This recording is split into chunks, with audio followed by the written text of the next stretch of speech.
Irix guy here, and a common question I get from a lot of YouTubers, and these are YouTubers that have gone beyond the smartphone or the camcorder to film their YouTube videos, and they're like, hey man, which aperture should I use for my YouTube videos, and how do you know which aperture to use and when to use it? So I'm going to dumb this down as much as possible, and I don't mean dumb down in a degrading fashion. But the way to think about it, in this particular video I'm filming with a 25mm lens with an f2 aperture. Now you'll notice the background is not very defocused. That's primarily because I'm using a wide angle lens, a 25mm lens. If I slapped on my 85mm and I put it at f2 or f1.8, the background would be pretty much completely dissolved. You know, give it the 3D look where it looks like I'm just popping out from a combination of green and brown colors. But the best way to know which aperture to use is, first of all, think about what are you planning to video. So if I'm out and cruising around the Caribbean in my sailboat, I'll probably use an aperture such as f8 or so, f5.6 to f8. Now, when you increase in the number, so with this particular lens is 25mm, f2 is going to be the most, it's going to create the most defocused background. Now keep in mind that defocused background is really not going to come into play unless you're really close to the camera. So if you want to show everything that's in that environment, you want to use the lower number is considered wide open. So with the lens, if it says 25mm f2, that means that to shoot that lens wide open, that you would be shooting in an f2 aperture.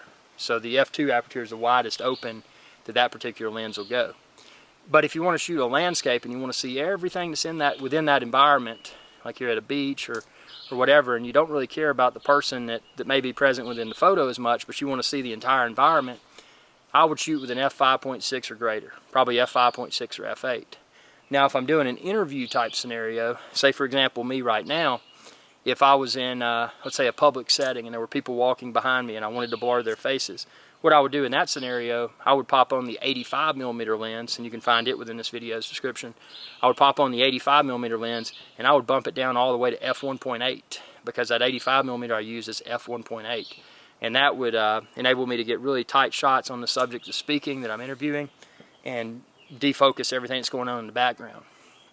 But if I was at the beach, and let's say I'm filming an interview on the beach and somebody's talking about their Caribbean resort and they want to attract people, and while they're talking about it, you want to see all the excitement in the background, people on the beach, people in the pool.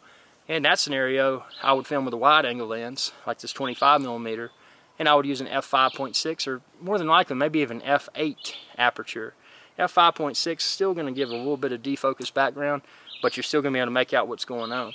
The value of having a little bit of defocus in the background is that it draws the viewer to the person that is speaking. Because if everything's perfectly focused, both the person that's being interviewed and the environment, even though the person that's being interviewed is probably closer to the camera, it doesn't draw the viewer's eyes all 100% to the person that's speaking. Whereas if you slightly blur that background, that makes the person being interviewed stand out more against the background, but you can still see the background if you use an aperture such as, say, an f5.6 or f8.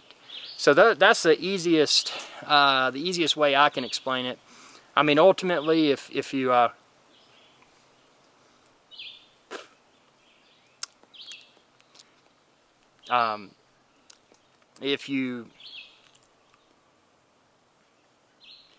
if you're not sure about your camera skills, what I would do is practice before you go out in the field and try to perform an interview or whatever. But if you're afraid you can't learn it, then what I would do is just get a camcorder. But keep in mind, the difference between a camcorder and a camera like I'm filming this with, the A7 III, and you can check the link within this video's description to find it, it's night and day, especially when you're delivering your clients the most professional product possible. And that's that's something to keep in mind. Really the only way to do it is to gain an understanding of aperture, also commonly referred to as depth of field.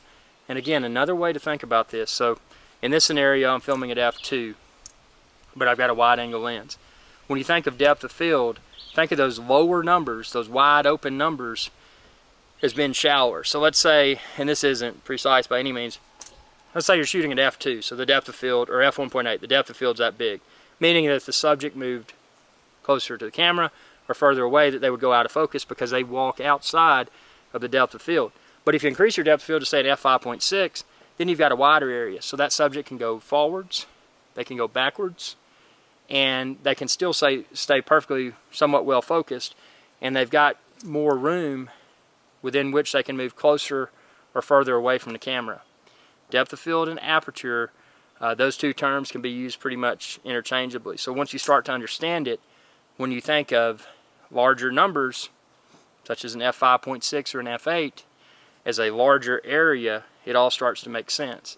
And when you think of something being defocused, the background, that's because what you've done, you're using a shallow depth of field, but you've got the subject that you're interviewing somewhat in peak focus, but since it's such a shallow area, only their face and their body is perfectly well focused, and everything behind them is blurred because it goes outside of that depth of field.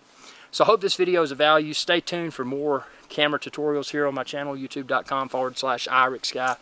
Be sure to subscribe, share with others, and again, check the link within this video's description. You can find all of my camera and audio equipment. And also, if you choose to do so, and it's definitely not required, but if you choose to do so, you can check the link within this video's description and support me on Patreon. And again, completely optional. Your support, the act of you subscribing, liking, and sharing with others is tremendous support. But if you want to take it a step further and support me on Patreon, that's great. Thanks for watching, and y'all have a good day. Hey y'all, irixguy here. If you enjoyed this video, please be sure to subscribe, like, and share. It's viewers like you that enable my channel to continue to grow. Thank you.